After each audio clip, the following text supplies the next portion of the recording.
Hej og velkommen til Kenneth Teknik. Ja, jeg har jo en printer her, og den løber jo ind imellem tør for toner. Det er en laserprinter, så det er toner. Hvis det var en inkjet-printer, så er det jo blik. Men her er det toner. Det vil jeg egentlig godt løse lidt ved at få besked via min Home Assistant på min mobiltelefon. Og der er så lavet sådan en notifikation, som man kan se her, der dukker op. Den reagerer, når en af tonerne kommer under 10%, så sender den en besked igennem Home Assistant-appen til mig. Så det vil sige, at jeg skal selvfølgelig have en integration kørende til min printer, og så skal jeg have min Home Assistant-app kørende på min mobiltelefon, for det her det virker. Vi starter med at kigge på integrationen, for det jeg er så heldig, det er, at den her Canon-printer, den kører IPP, og med IPP, der kan jeg faktisk hente de informationer ud, jeg har brug for. Kigger jeg hen, så kan jeg se, at jeg har tonerne, og der er 4, og så har jeg printerens aktivitet i øjeblikket, hvilket ikke er voldsomt meget. Så det er så mine forudsætninger for det her. Det er selvfølgelig, at jeg har den her på, og så har jeg min app på mobilen. Så bygger jeg min notifikation op i Node-RED. Prøv at gå over og kigge her. Det er herovre. Hver dag kl. 12, så kører den et flow, hvor den tjekker printertonerne. Jeg har en variabel her foran, som er en helper, en binary helper, sådan at jeg kan sætte den til, at den ikke skal sende en besked, hvis jeg ikke ønsker det. Så henter jeg tonerniveauet ud, for eksempel på det cartridge, der hedder Black Toner, og det henter jeg ud i en message property, der hedder Black. Og guess what med Yellow? Den hedder Yellow. Og så videre, og så videre. Så det vil sige, nu har jeg så fået de her properties på mine toner. Så kan jeg lige prøve at vi kan deaktivere lige denne her. Og så prøver jeg lige at sætte en debug på her. Og så skal vi jo have full message eller complete message ud og deploy. Så kan vi se, hvad der sker, når den bliver fyret af. Vi prøver at trykke på den her. Der kom så en message, og vi kan se, hvis vi stiller musen henover, at den her nede, den bliver stiplet, og dermed er det derfor fra den debug, det kommer. Så den udvider vi, og her kan vi se Black 12, Yellow 9, Cyan 18, Magenta 19. Så nu har vi altså de her værdier herinde. Så skal jeg jo lige tjekke, om en af dem er under 10. Og det går jeg så ind her og spørger, er Black under 10, Yellow under 10 osv. osv. Når jeg har gjort det, så ryger jeg over i min change her. Og min change vil lige prøve at sætte en debug på her. Complete igen. Og så ved jeg, at det er den der faktisk bliver udløst. Det er den, der er under 10. Det er Yellow. Så deployer vi lige den. Så jeg har kørt med ind i sådan nogle change-regler her. Og change-reglerne, det kan man bruge til at flytte rundt på tingene på en simpel måde. Så jeg sætter min toner navn til sort til sms'en, eller det der besked, der kommer ud. Så sætter jeg color navnet til black, og det skal bruges til den action, der skal være. Og så har jeg other toner 1, 2 og 3, og det er bare de 3 andre toner. Og det er jo sådan, at når jeg har 4 toner, og den ene af dem er for lav, så vil jeg bare have de andre 1, 2 og 3 til at blive vist også. Men de other toner kan jo skifte, så derfor så er der lavet 4 forskellige, sådan at other toner 1 her er ikke inklusiv gul hernede, for eksempel, hvor det er den gule, man reagerer på, og hernede der er det uden cyan, fordi der er det cyan, man reagerer på, og hernede der er det uden magenta, fordi det er magenta, man reagerer på. Den næste, den ryger over i, det er så en trigger. Og det er fordi, der kan jo godt være flere af de her, der er under 10, men jeg vil jo ikke have, at jeg får en besked for hver, fordi det er jo en af grundene til, at jeg har det der other, så kan jeg se de andre også, uden at jeg behøver at få besked om hver enkelt. Så triggeren her, den siger, når der modtages en besked, så skal den bare sende det videre. Så venter den i 1 sekund, og det den så skal gøre med de efterfølgende, det er ingenting. Så i det sekund, der efterfølger den første besked, der spiser den bare de andre og smider dem ud. Og det er jo fordi, jeg kan jo ikke vide, hvilken en af dem, der lige tilfældigvis bliver færdig først. Så derfor så tager jeg bare den første og sender den videre. Vi prøver lige at kigge på debug her for den der. Vi siger go, go, go. Og se, nu er der kommet rigtig meget. Payload er gul, og payload det er den, der indeholder den farve, der er for lav. Og vi kan se de 4 værdier her. Udover det, så kan vi se, at color er sat til yellow, other toner er sat til sort, other color er sat til black, other toner cyan, other color cyan, og så videre, og så videre. Og alert color, den er sat til farven gul. Og det er, min tanke er, at den ikon, der dukker op på mobiltelefonen, den skal være i den farve. Det har jeg ikke fået til at virke endnu, men det er nok mig, der har overset et eller andet. Som sagt, den ryger over i en trigger her. Vi vil fjerne den der igen.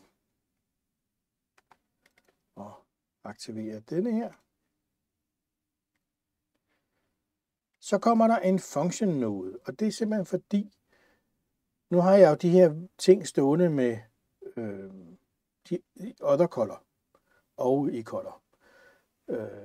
Men jeg kan ikke gå ind i en besked og så spørge om værdien for den her. Altså hvis den hedder black, og det står jo i beskeden, der står 12 ved black, den kan jeg ikke gå ind og hente ud direkte.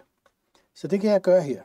Så kan jeg sige, nu tager jeg color name, og det giver jeg så message color, som jo er den, der står i objektet. Det kan vi stadig, nej, den er her. Message color, der. Den hedder yellow. Så det vil sige, nu ved vi, at color name, altså den primære farve, der bliver alarmeret om, den hedder yellow. Så kan jeg gå ned her og sige message, firkantet parentes, color name. Det vil sige, nu går jeg ned og tager den del af message, der hedder color name, og det putter jeg så ind i noget, jeg kalder color value. Så nu har jeg hævet tallet ud af objektet, ud af den her property i objektet. Og det samme gør jeg selvfølgelig med de andre farver. Så prøver vi lige at sætte en debug der. Igen. Complete, for ellers så får man kun payload ud, og det er jo alle de andre ting, vi er egentlig interesseret i. Så fjerner jeg lige den der, så vi ikke sender mobilbeskeder afsted endnu.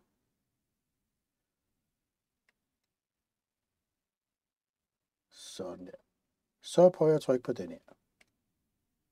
Det tog lige et øjeblik mere, men det er jo så på grund af de ekstra funktioner her. Så kigger vi på, hvad function har lavet. Og her kan vi se, other color 1, den er black. Other color value 1, den er 12. Other color 2, hvor er den henne? Other toner 2 og other color 2, den er cyan. Og other color value, den er 18. Other color 3 er magenta. Og other color 3 value, det er 19. Så nu har vi tallene stående for, i stedet for at de står heroppe som black og yellow og cyan, så står de nu hernede i dem, vi kan skifte ud for hver besked som other color. Og så er det, vi bygger en notification op for det hele. Og den er lidt voldsom. Det vi putter ind i message, det er selvfølgelig vores payload, som jo var den, vi alarmerer om. Den er nu på color value, som vi jo har hentet ud, procent. De andre toner, ny linje der, ikke? De andre toner, ny linje. Other toner 1 er på other color value, eller other color 1 value, og other toner 2 er på other color 2 value. Så nu har vi brugt de dynamiske navne, det vil sige, afhængig af hvilken besked det er, der kommer igennem med de 4 farver, så skifter den rundt på de der other color, hvem det nu er, fordi det skal jo ikke være dem, der bliver alarmeret. Vi sætter en titel på, og så kommer vi til data. Og der sætter vi en tag på, vi sætter en kanal på, og vi prøver at sætte den her alert color på. Så har vi en TTL på 0, og det betyder, at den forsvinder ikke af sig selv. Hvis man satte den til 10, så vil den forsvinde efter 10 sekunder. Priority er high, og importance er high. Og så laver vi 2 actions også, for jeg vil gerne have, at der kommer nogle actions op på den her notifikation. Den ene action, det er en URI, det vil sige en webside, og den hedder så bestil toner. Det er det, der står på knappen. Og det er denne her webside, det vil sige Price Runner, og så leder den efter Canon 20054, 054, og Original og farven, som vi jo havde i payload. Den anden action, den hedder så Ignore, Print Alert, og Title, det er Ignorer. Og denne her op, det er jo en action, der bliver kørt på mobiltelefonen. Denne her, den kender den ikke, så den bliver sendt til Home Assistant. Så nu skal vi bygge et flow op også, der reagerer på de her actions.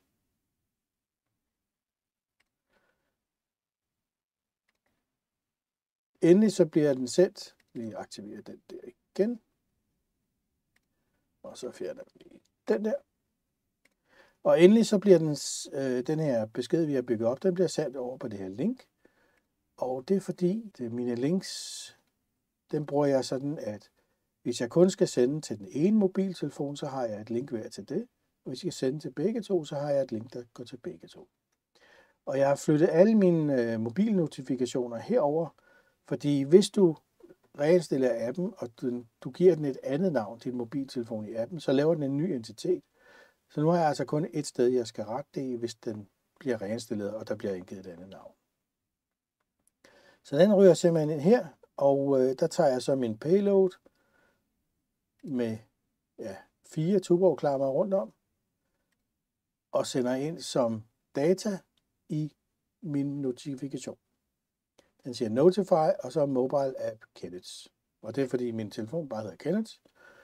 Så bliver servicen Mobile App Kenneth.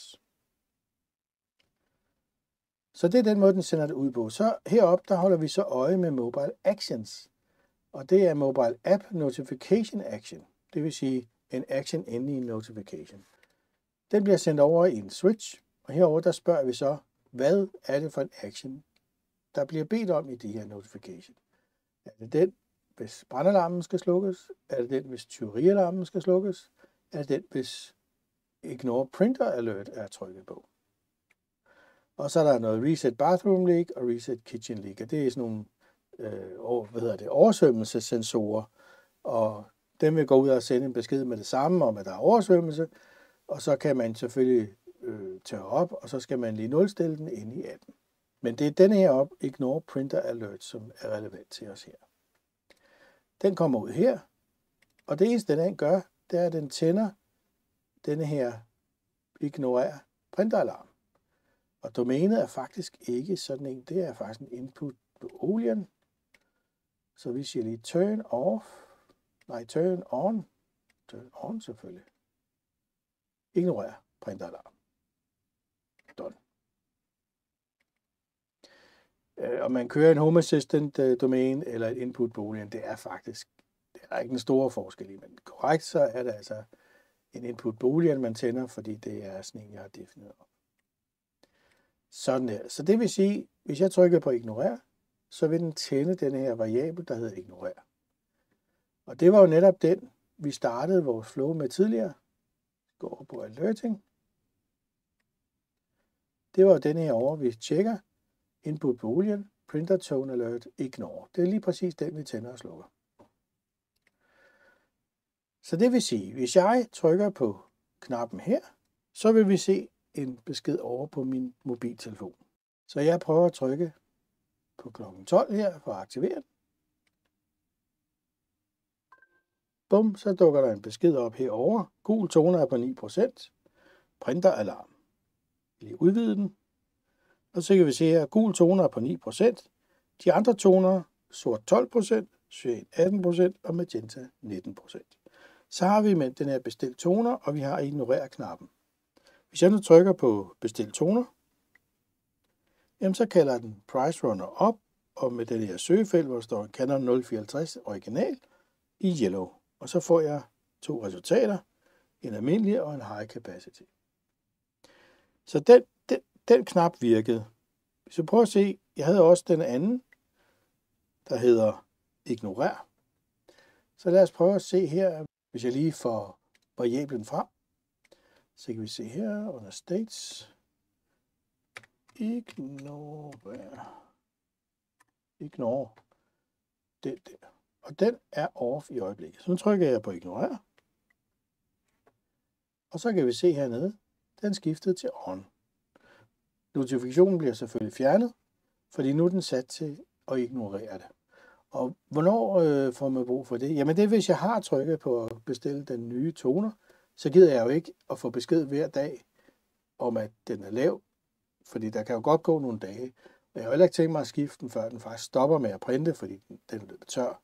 Så det kan der faktisk godt gå lang tid med, før den er nede på noget, hvor den går i stå. Men nu er den i hvert fald sat. Selvfølgelig kan vi bare ændre det. Der vi går i input boolean og turn off denne her. Perform action. Så kan vi se på states, nu er den off igen.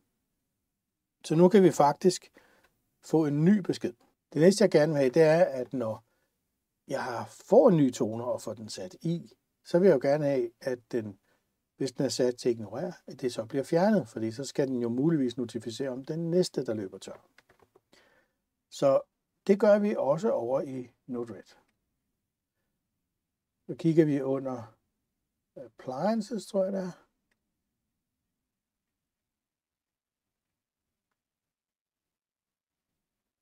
Her. Når Node-RED starter, så går den ind og henter black level, yellow level, cyan level og magenta level. Og det gemmer den i flow-variable, det vil sige internt i Node-RED. Så hver gang Node-RED starter, så henter den lige de her værdier. Og det gemmer vi i noget, der hedder old, og så farven, black toner.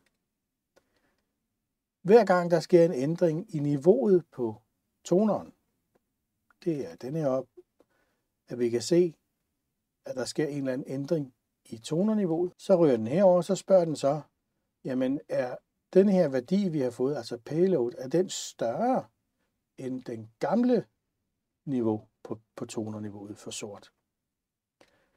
Hvis den er det, hvis den er positiv, jamen så bruger den denne her, og den kører ned, og så resetter den simpelthen, altså turn off, på ignorer printeralarmer. Det vil sige, så slukker vi variablen om, fordi nu har jeg jo puttet de nye toner i, så nu skal jeg have notifikationer igen. Samtidig så, uanset om den er lavere eller højere, så gemmer vi den nye værdi som old, fordi så har vi den, der stadigvæk er sammenlignet. Så den vil hele tiden stå og opdatere, hver gang den falder 1%, så kører den lige det her, opdaterer old-værdien, så hvis old-værdien lige pludselig bliver højere, end den var før, jamen så vil jeg, så have sat nye toner i, så skal vi komme med printeralarmerne igen. Det var et kompliceret flow. Jeg lægger selvfølgelig de her flows som eksport, så I kan downloade den, men husk, at alle de her servere herinde, de står altså til KF Home Assistant, og jeg har valgt at omdøbe min til KF Home Assistant, fordi så ved du, det er min, og så skal du selvfølgelig ændre den til din egen Home Assistant server, så du kan få den her væk. Og det er altså det, når man importerer andres, så kan man godt have 4 eller 5 Home Assistants instanser eller server derinde, og det bliver noget rod, så derfor så har jeg kaldt min noget andet, så du nemmere kan rydde op. Det var faktisk det. Forholdsvis enkel flow, men med kompliceret beskedhåndtering, sådan at vi kan få det ud på et pænt sprog og få en rigtig flot notification ud på det. Det var alt for det her. Jeg håber, I synes, det her Node-RED det er spændende, fordi der er altså virkelig mange muligheder i det. Og ja, Home Assistant automatiseringerne er blevet meget, meget bedre. Altså virkelig gode. Men det her, så komplicerede flows eller så komplicerede automatiseringer, det har jeg godt nok ikke lyst til at bygge op i Home Assistant. Det må jeg sige. Det bliver for voldsomt. Her kan jeg lave det forholdsvis samlet. Altså, jeg har ikke en masse automatisering eller afhængig af hinanden. Det vil jeg sådan set skulle lave over i Home Assistant, og jeg er stadig ikke sikker på, at jeg kunne opnå helt det samme, som jeg kan her. Så derfor så er det Node-RED, jeg vælger at lave de her ting i. Og jeg håber på, at det her det inspirerer dig til at kaste over Node-RED. Der er nogle gamle videoer, hvor det er sådan lidt mere basalt Node-RED, men altså det her, det er de lidt mere avancerede. Tak fordi du kiggede med, og tusind tak til alle støtterne af kanalen. Der kommer en liste over alle de søde mennesker her. Tusind tak for jeres støtte. Det er meget, meget påskyndet, og virkelig noget, der giver noget til kanalen. Ikke sådan, at det ligefrem giver overskud, men det er altså noget, der betyder noget for økonomien i kanalen. Så tusind tak for det. Det er selvfølgelig også muligt for dig at støtte kanalen, og det gør du ved for eksempel at like en video. Subscribe på kanalen er rigtig godt, og hvis du vil have det med skid med det samme, så er det en klokke, hvis du trykker på. Endnu bedre for mig, det er jo, hvis du ønsker at støtte det med lidt penge. Det kan du gøre på den her MobilePay, der er her. Du kan også bruge den her PayPal, der kommer hernede. Hvis det er, at du ikke har MobilePay eller er i udlandet, så er det også rigtig fint. Ellers så er der kun at sige tak for i dag. Pas rigtig godt på jer selv, og pas rigtig godt på hinanden. Hej igen.